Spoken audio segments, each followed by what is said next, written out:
We are now going straight into our next session, which I'm incredibly excited about, the importance of investing in women and minorities. I'm thrilled to welcome Fernanda Carapinha, founder and CEO of We Global Studios, Kat Hernandez, general partner and co-founder at the Venture Collective, and Katie Loeb, partner at Lockstep Ventures. Welcome, everyone. Hi, everyone. Yeah. Great to see you. Thanks so much for being here.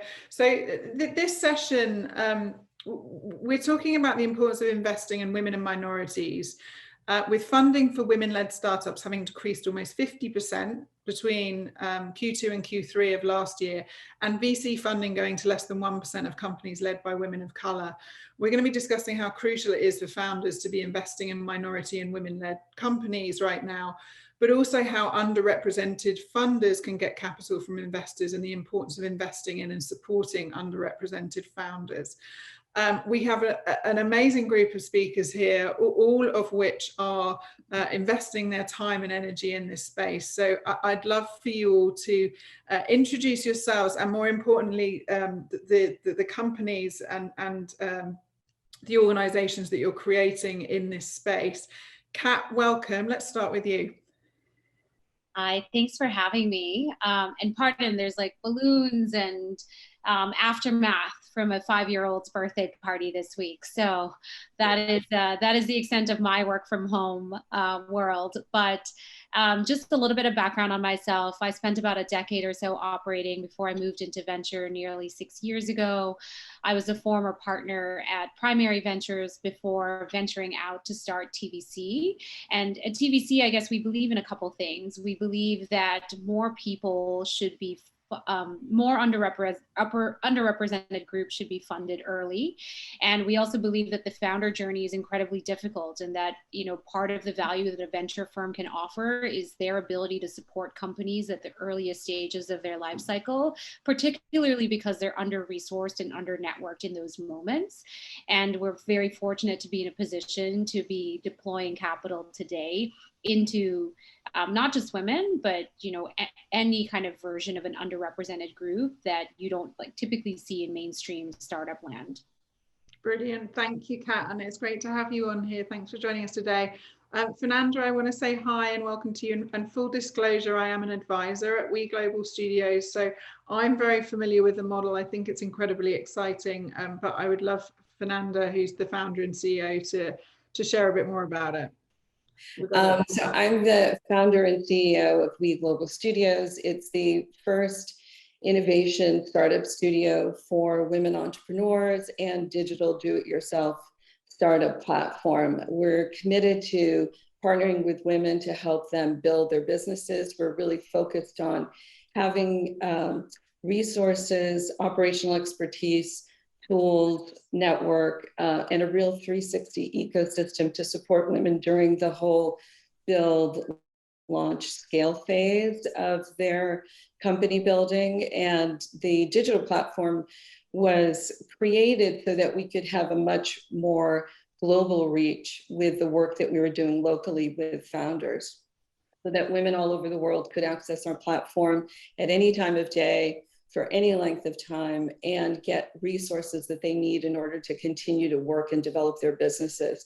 Recognizing that, as your previous discussion talked about, many female founders are mothers and we're juggling a lot, and you have to be able to squeeze this stuff in sometimes in the middle of the night, whenever you can. And we want to be able to provide that flexibility. And we have not really felt that there's been enough emphasis on perfecting the build. There's been so much work around perfecting the pitch, raising capital, but not enough support around how to really build rock solid businesses. And that's really what we're committed to.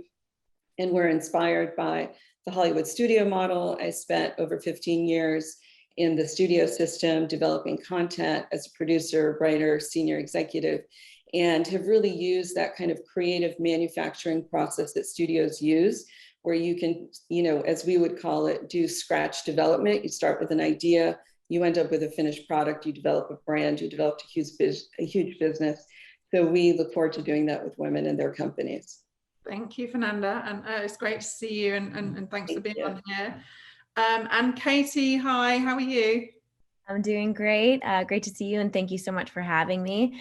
Yes, Katie Loeb. I'm a partner at Lockstep Ventures, which is a brand new fund that focuses on investing in Black founders.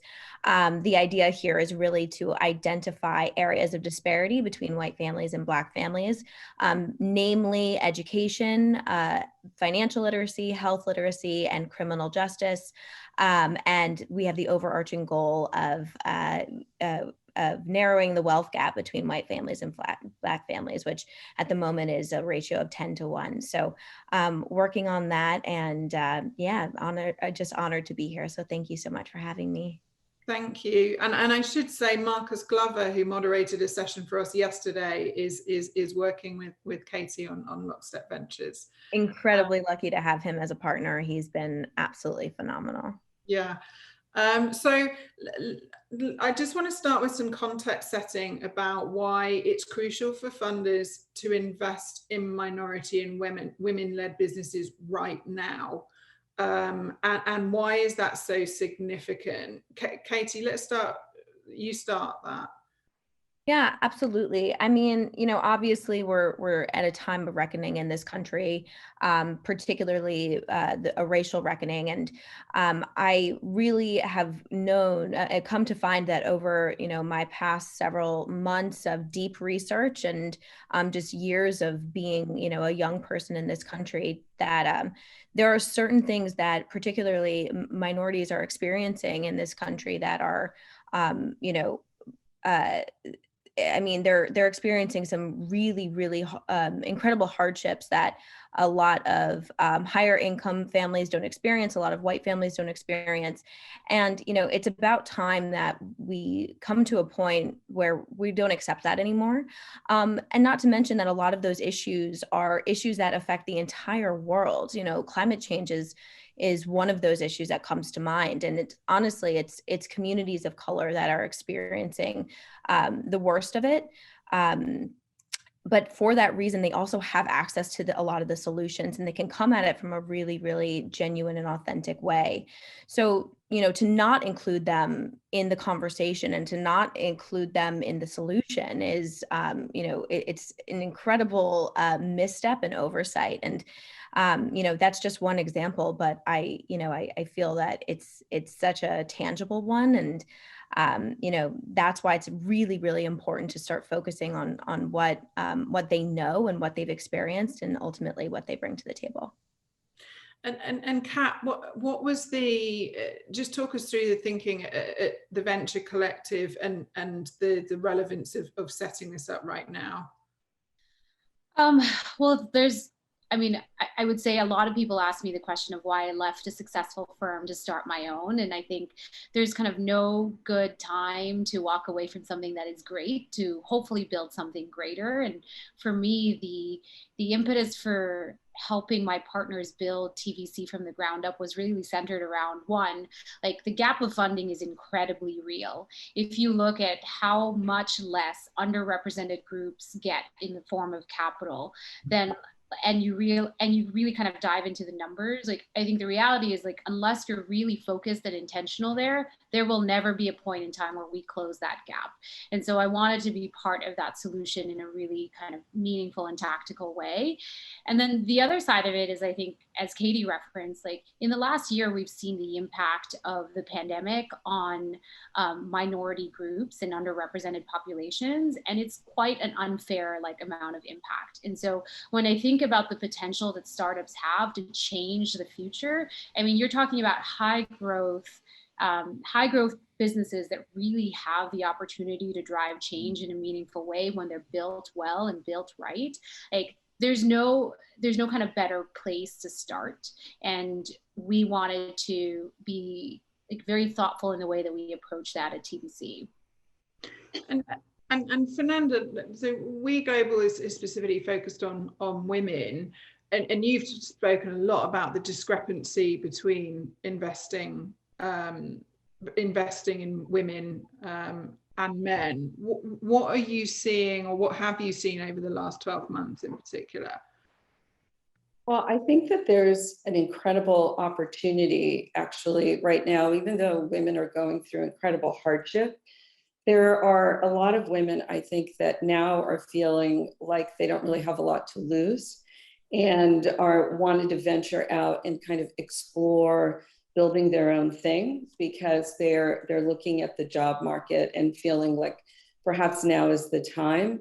And I think one of the greatest things that we could do from a funding standpoint is to really rethink how women are supported and funded.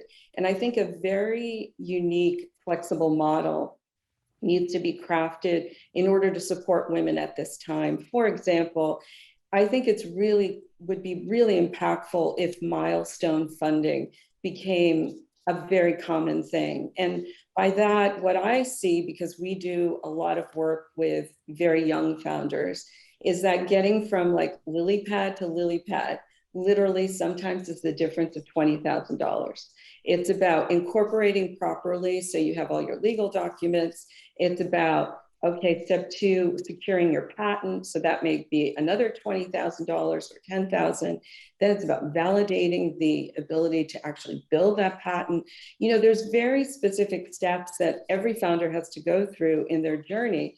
And oftentimes what happens is you reach one of those lily pads and then you just drown, because you can't get to the next one because you don't have that funding. And a lot of the metrics that are put out there in the marketplace for women are impossible to achieve. If you're not a serial founder who's done it a million times, who's crushing it, I mean, getting funding is just really hard. And we're never going to solve the pipeline problem that we currently have if we don't start developing talent, which is what we're really focused on. And in order to develop talent, you really have to look at the funding model very differently in order to assist that slow development of talent. So let's get into that, because we had a fascinating conversation on Tuesday with Christine Long from JP Morgan and Vicky Saunders from CEO and Denise Part, who is from Partake, the founder. And we were talking about funding and how underrepresented founders can get funding, and also the importance of, in some respects, if you can bootstrap and retain as much capital as possible, that's great. But I guess the conclusion was there's no right or wrong in terms of whether or not you should take you should get capital from investors. But how can underrepresented funders get capital from investors, and what action should they take, given that is often the thing that is sort of stated as one of the most hardest things for them as they're starting their businesses? Well, you're asking me, right? So I believe that one of the best ways to go about it is to really, you first have to really validate that what you're proposing is a viable business. I mean, I think it's really difficult to get funding. I mean, at the end of the day, people are investing because they want a return on their investment. It's not a donation. So unless you're using crowdfunding and you're doing kind of a rewards crowdfunding program, et cetera. But if you really have to prove that there's a viable business there. So I think it's really critically important that you have some tranche of funding that really is maybe government supported or private, or it could be through the private sector, that really helps women in the very early stages that gets them up to that MVP stage. Then once you have an MVP, then you are able to actually demo what you're proposing, and you can do market research to validate the market, et cetera. And then I think it's a little easier for companies who want to get into the early stage investing to at least feel there's a little bit less risk. But I think it's really like a relay race. We really need to be able to hand off at different times in the early stage development to different sectors who are willing to take a higher degree of risk to support women. Kat? I was just gonna say, like, I take a slightly different point of view, or like, I guess like different point of view in that I think part of the challenge in the fact that like less women or less underrepresented groups are starting companies is also that less of them happen to be employed by them, right? And so if you look at the lack of diversity in many of the tech companies that have grown to substantial sizes, like it's very apparent who is like getting financial optionality in those instances where they actually then become successful, and then they have the privilege of bootstrapping their businesses because they reach that like certain status. And so I think it's a multi-layered challenge. So from a startup perspective, like you should employ as diverse a team as humanly possible and bring as many of those people up with you as you can. Make sure that you're being fair in the way that you're giving out equity, because that does change, like that does kind of change kind of that wealth creation that we're all trying to angle for in the long term. And then from an LP perspective, part of the biggest challenge and the reason why less capital is going to women or underrepresented groups is there are less female and underrepresented funders as well. And so the challenge is like actually getting to a point where like LPs and the trillions of dollars that sit with institutions and family offices are getting diverted not into impact groups, but into venture firms where they actually believe that real returns, like sizable returns, are going to come back. And so I think like it's just like it's one of those things where I think, unfortunately, it is a multi-layered thing, and founders will see more capital coming to them as the diversity increases above them. And it's just going to take a little bit of time for that change to really materialize. But to Fernanda's point, like at a baseline, making sure that you're building a business that has the venture backable profile behind it is like the baseline that you should be angling for as a founder, because at the end of the day, we are measured and we have the privilege of doing this because they believe that we can return capital at an exponential amount in a short period of time. And how would you describe a venture backable company or idea, Kat? Like what would I know that's a big question, but what would the kind of key things be as a funder that you would look for? I think, I mean, and I'll let Katie and Fernanda weigh in too. I think ultimately it comes down to, is there a big enough market to begin with, right? There are a lot of really great ideas out there that are good, small and medium-sized businesses that should never take venture capital. And so the kind of question for me always is like, is this impacting a large enough subset of people, so much so that you believe that there will be a path to multi-billion-dollar like valuation or revenue? And I think that if you take that approach, like, and to kind of double click on a comment you made earlier, the only reason to take venture dollars is when you're ready for that kind of growth story, because there is an insane amount of pressure once you raise millions of dollars to then be valued at the tens or hundreds of millions of dollars that you attach to your business. And that's something that I think founders need to be wary of when they take money from any one of us. Katie, thoughts on that? Oh, Katie, unmute. There you go. Sorry. No, I'm just sitting here and taking copious notes from Kat and Fernanda because, you know, I couldn't agree more on so many levels. But a couple of items that both of these wonderful women have touched on is, you know, there's an insane amount of money in venture capital. It's kind of sickening when you think about how much money there is and how little of it goes to women, how little of it goes to minorities, especially if you get into the intersectionality of it. You know, Black women receive less than 0.5% of all of the venture funding that's out there. So it's an incredibly lopsided problem. You know, so the representation piece is really, really important. And I think that, and that's part of sort of this amazing partnership that I have with Marcus Glover, who is a Black man.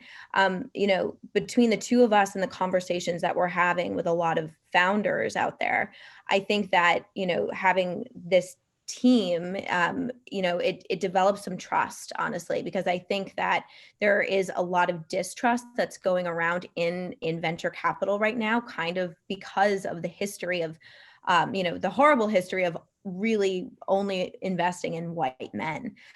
So I think that, you know, in order for founders to get the right funding is, you know, you start by finding the funders that are out there that are looking for you, you know, and I think that the best way to do that is to join a number of communities.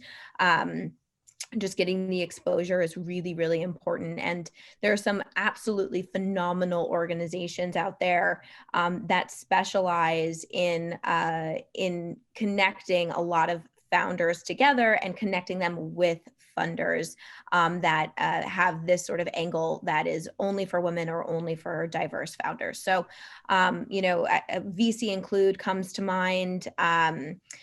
Black Women Talk Tech, Black Men Talk Tech. I mean, there's just a number of communities that exist, and just doing a little bit of research will bring you into these circles that will have you, sort of, band together with other funders that are experiencing some of the same issues. But yeah, I mean, for me, it's all about finding the right representatives, the right GPs, and getting the right exposure to other folks in your community. And we touched on underrepresented funders as well. Kat and Fernanda, can you talk a bit about that? Because whilst you're funding founders, you also need to be funded yourself. And you can see the VC model changing, but what actions do we need to take to support underrepresented funders as well? Kat? I think it's just education at the LP level, right? I think part of what, and we're very careful about this at TVC to not be like segmented into impact investing. Like, I think part of the mentality for a long time has been that investing in women is like investing in charity. And that is just not true. And so on many levels, like, it's important to educate the pension plans and the endowments and the family offices on, one, if they have the risk appetite for venture, which is already a very risky asset class, then they should consider all the research that suggests that, women and like diverse teams outperform those that are not. And so you should be able to apply that same mentality into venture.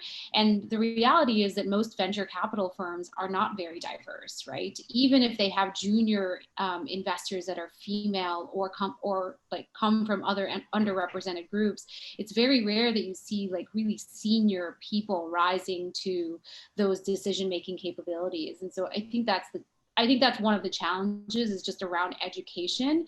And then at the end of the day, it's also around performance. As some of the funders who have been around for longer than maybe some of us have been around, as they see success and they bring us with them, that is like really valuable. I think in the long run, that'll make a huge difference.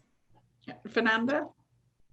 I mean, one of the things that we've done internally is to create partnerships with university systems, because we want to create a pipeline for the next generation of female founders that are coming through, or who will ultimately become female funders, right? Because a lot of founders with success then ultimately become funders. And I think it's really important that you really start at the kind of grassroots level to make sure that women at a very young age in the trajectory are really being educated around the funding ecosystem, what it looks like, what the pros and cons are, what the metrics are, and what you need to achieve in order to be part of that ecosystem, whether you want to work in it or whether you want to be a founder and seek that capital. And in addition to that, I would say this, just like a lot of other women's issues, at the end of the day, if people are really serious about solving the problem, then you need to really institute some very radical policies within your organization. And you really have to just walk the walk. I mean, you just have to say, we're going to hire 50% women, and then that problem goes away. Or we're going to hire 50%, an ethnic mix of fabulous people for our company. The problem is that there's just not a willingness at the top of all these organizations to just make the commitment. And if they did, this would change. And what would happen is they would realize that there's a lot of really great people out there that you can hire, and you have to be flexible and say, okay, well, maybe this person doesn't have 12 years experience, maybe they have 7, we're going to give them a break. We're going to support them with internal programs in order to help train them and motivate them. That's what we've done at the founder level, because for us, it's like, you want to enter the Olympics, here's the metrics you need to achieve. Even if the Olympic Committee said, okay, all the women can come in and join, it's open, these women don't even have sneakers. So it's like somebody has to be involved at the very early process and really fill in the gaps where a lot of people don't necessarily have the skill set yet to step up. I mean, we have to make that, we have to build that bridge. And there's too much window dressing that's going on in corporate America, where you add one board member, you elevate one woman, it's like you've checked the box. And I think people see through it completely. So I think part of it is an intention. And I agree. And I think building on some of the sessions we've had over the last 2 days, Fernanda, it's having the intention, but also creating the conditions in which they can thrive once they're in, and retaining them. There's a question here from Susie Burke. Do you feel that the VC model really is the best way for founders to get funding? How can those underrepresented funders get funding for business ideas that may be really good ideas, but are really more small or medium size opportunities? Who wants to take that? I'm happy to jump in, but I think that the VC model is a great model for the right kind of founder with the right kind of company. As you know, Katie and Kat have stated, that's part of our job, is to educate founders. Like, everyone just says they want to go after VC money. Many don't even understand what that means. It's like, if you get into that race, you have to build and scale it at a certain pace, because they're going to want 10x in a number of, you know, less than 5 years. And for some businesses, that's a death knell. So there's microloans, there's grants, there's crowd equity funding, there's reward crowdfunding, there's revenue financing, there's debt financing. There's a lot of options that women should pursue. And I think education should be ground zero. You really need to get educated on all the options, what you would need to deliver in order to satisfy those requirements, and what your partners are going to want from you and expect, and to really see if it's a proper fit. For example, crowd equity funding is fantastic, but if you don't have the marketing dollars to support a crowd equity campaign, then it's tough to really launch. So you really need to get educated. And I will say, I've been doing a lot of research on the opportunities that exist, for example, in the EU. And it's astounding to me that the EU has $80 billion for innovation to support startups and businesses there, and that the US doesn't have that kind of program. I mean, they've relied 100% on the private sector for the most part. And yet I discover programs that are for European founders that are being funded by the State Department. And I'm trying to figure out, like, what exists for American founders, for American women. The Marshall Plan that's going on right now for women, for moms, 100% support. They need something like that for women and for a huge group of underrepresented founders as well. I mean, otherwise, the innovation in this country is not going to continue to develop at the pace that they really want it to, with a real diverse group. Katie, I see you nodding there as well. Thoughts on that question? Yeah, and just reading ahead to some of the next questions as well. So, but no, I couldn't agree more with Fernanda. I mean, you know, venture funding, there certainly are some benefits to it, and it has to be for the right company and the right organization. You know, it is very interesting, because one of the things that we're, you know, at Lockstep that we're really trying to be very clear about is that, you know, we're looking at investing in companies that, and we're not expecting an insane multiple. You know, we would love to see a return of 3 to 5x, but you know, we're not looking for the next Uber. We're not looking for the next you know, DoorDash, you know, and by the way, none of those companies are profitable. So, you know, what we're looking, right. So, you know, we're looking at seeing returns, but we're also, you know, looking at impact. And that's one of the metrics that we're building in. And what's been really fascinating these days is that, you know, many of the LPs that we're engaging and talking to for investment, you know, they do sort of see investing in Lockstep, you know, unfortunately and fortunately, as a donation. And to that, I say, you know, okay, fine. And let me prove you wrong. You know, I'll take your investment and I'll also give you a return. And, you know, I think that, you know, what we're looking for startups that are, looking for venture funding, we're obviously, kind of different than maybe an average venture firm that is looking for those insane multiples. But that being said, we're trying to be really clear and upfront and transparent from the very beginning with both sides of the equation, to let them know what it is that we're looking for and what we're expecting on the other side. So I think that venture is, there is like a right place and a right time for it.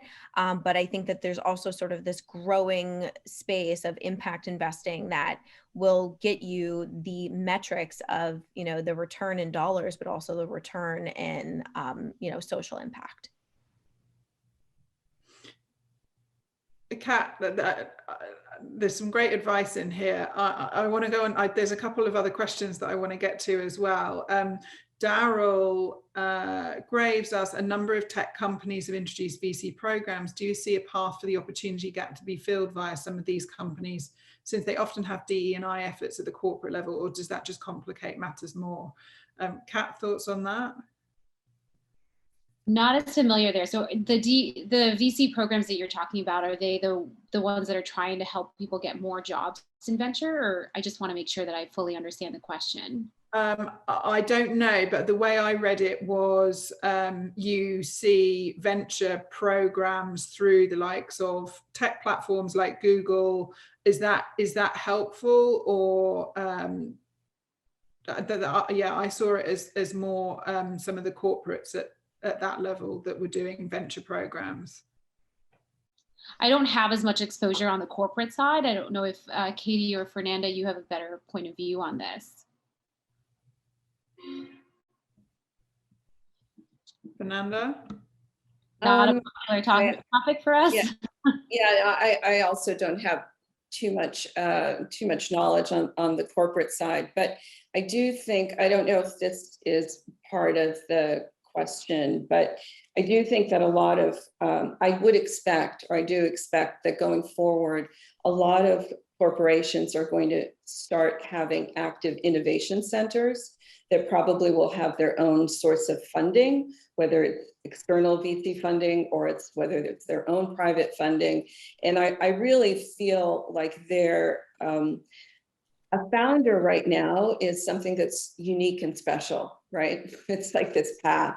I really think 10 years from now, it's going to be commonplace that a lot of kids coming out of school and people are going to be innovating, because it's really just an accelerated path to success. And as technology advances, I'm also the chairperson for Women in Tech for the California Technology Council and have a tech company that I founded. And as technology advances, there is so much at our fingertips where you can do anything from home. There's no code, there's so much you can do that it's like today, we're all content creators, right? In the Hollywood world, you used to have to spend millions of dollars to create content. Now, like any 8-year-old is creating content. And I think in many ways, if we actually architect the startup ecosystem correctly, it'll be available to so many people, which is the beautiful democratization I think that we want. And I think corporations are going to have to really embrace that in order to be relevant going forward in the future. So I would hope that there's this real partnership between, kind of the VC side and corporate America, and it becomes more available to all. And I think a lot of corporations are already doing this, right? You're seeing, ADP, Comcast, they all have independent venture arms. I think the biggest challenge is how do you then move it beyond your 4 walls, right? And so Accenture is a great example of a business that adopts a lot of forward-thinking technology. And I think for me, the question has always been how do you make sure that impact goes beyond the Accenture walls and that it gets other Fortune 500, Fortune 1000 companies adopting as well? Because I think that's when you see real change. And to Fernanda's point, it's so much easier to start a company now than it was 10 years ago. So you don't need nearly as much capital as most people are raising out the gate. And so you can be really measured with your I guess, like capital requirements really early on. Like the $5 million seed rounds that you're seeing out there are astronomical in valuations and may not necessarily be the right path for you, because it puts you on a very aggressive trajectory that you might not be ready for. And the thing that I'm seeing in the corporate world, you're right, there are a lot that have their own venture arms, is that they are clearly tying it to impact and beyond the bottom line, which I think is quite a big shift from, say, 10 years ago.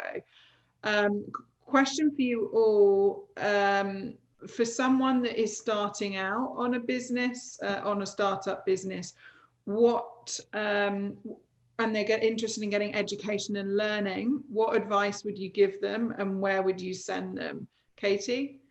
That's a great question. You know, it's, oh boy, because I want to say it's as simple as just, you know, reaching out into your network. And, you know, as we know, it can be really hard. And some folks don't have the same, you know, network that some of us do. And it can be really difficult, but I mean, you know, there is really incredible content out there.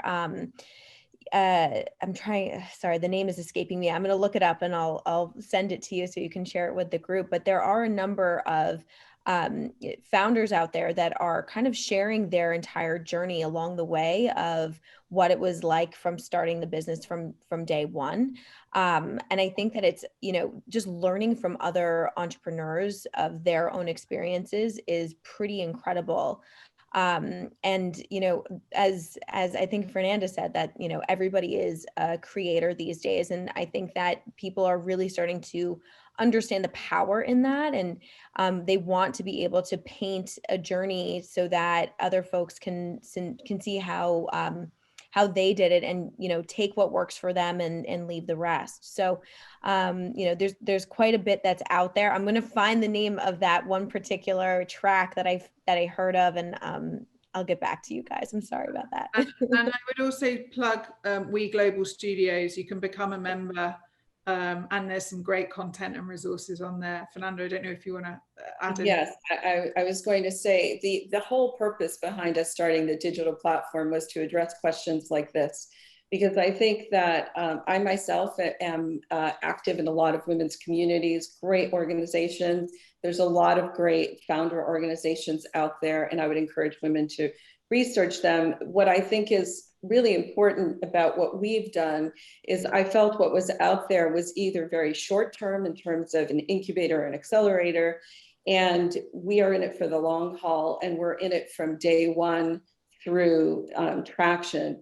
And it's all, what our goal is really all about educating women on the framework to success and walking them through the process to building a company and the right way to do it. And you can visit our website. There's a bunch of information there. There's podcast content, et cetera, and all of that. But I do feel that there's just not enough instruction around how to build a business properly, so that when people come calling to Kat's like, wow, what a great company, what great metrics, this is awesome, let's do a deal. Because our goal is for all founders to have multiple term sheet offers so they can negotiate and they have leverage to get good deals, as opposed to taking the one offer that comes their way. Because many women who are successful sometimes don't make it past 2, 3, 4 years into their company and get replaced at CEO. And that's why we're also committed to really developing founder DNA so that that doesn't happen. I've got a warning of a few minutes left flashing at me. So in under 30 seconds, all of you, what actions do we need to start taking to scale progress and level the playing field when it comes to investing in women and minorities? Kat, you can go first. Oh my goodness, 30 seconds is not a long time. I would say at a very simple level, I think it's about helping each other. And so the one thing that I will say about women and other underrepresented funders is that they're very collaborative. And because many of us are deploying out of slightly smaller vehicles, we're more than happy to have a diverse cap table on the other side. And so we share deals with each other constantly. And so I think for those in the room that are funders, leaders, like continue to do that. And then for those in the room that are founders, make sure that when you are pitching a certain investor that you really understand what his or her like passion areas are, because that's the fastest way to a yes. And if you're spending most of your time convincing them that they need to believe in the future that you're creating, that's a tougher place to be. Thanks, Kat. Katie? 100% agree with Kat. What we're working on at Lockstep is something that we're calling the Lockstep Initiative, which effectively is, a pledge of across not only fund managers, but also of other vendors that are interested in being helpful. But effectively, it's an initiative in which, we're all sort of locking arms together and identifying companies that are incredible with amazing founders and finding the right way to sponsor them, to open the right doors for them, to amplify them, to get them the right press, to asset map across a lot of these fund managers and vendors so that they get, the full, like a big bear hug of what it is that they need so that they can be successful. It is a very, very collaborative and amazing space where, once you jump in, the water is really warm when it comes to, the funders who are, generally underrepresented. And then the other thing that I would say is just the courage to do it, the courage to get in front of, people, to get on panels, to talk about what it is that you're doing. I was really encouraged by some other female fund managers to get out there and get in front. And, it was them who kind of gave me the final push, my business partner, Marcus Glover, who gave me the final push to just, embrace the mantle that I'm on, and to be able to get out there and talk about it and, join a wonderful cohort of incredible people who are trying to do the same. So thank you, Katie. And Fernanda, actions we can take to level the playing field. So I'm going to suggest one thing, and using a rowing analogy, I used to be a coxswain. I really think that all organizations that are supporting and working to help women and underrepresented founders need to get into one boat and row in one direction so we get there faster. So all of us individually are doing great work. If we all came together under one collective, one alliance, even once a year, and set goals and really worked hard to carve out some global goals that would really move the needle, then I think we would get there a heck of a lot faster, even within our own independent organizations, 100%. I love that, and I think that's a brilliant suggestion to end on, the collaboration and collectively coming together to accelerate in this space. Thank you, Kat, Katie, and Fernanda. It's great to see you, and thanks for sharing all of your brilliant insights. We did leave the links to all of your different organizations in the chat, but if anyone wants to connect with Fernanda, Kat, or Katie, do reach out to us at community@worth.com and we can make that connection. Thank you all.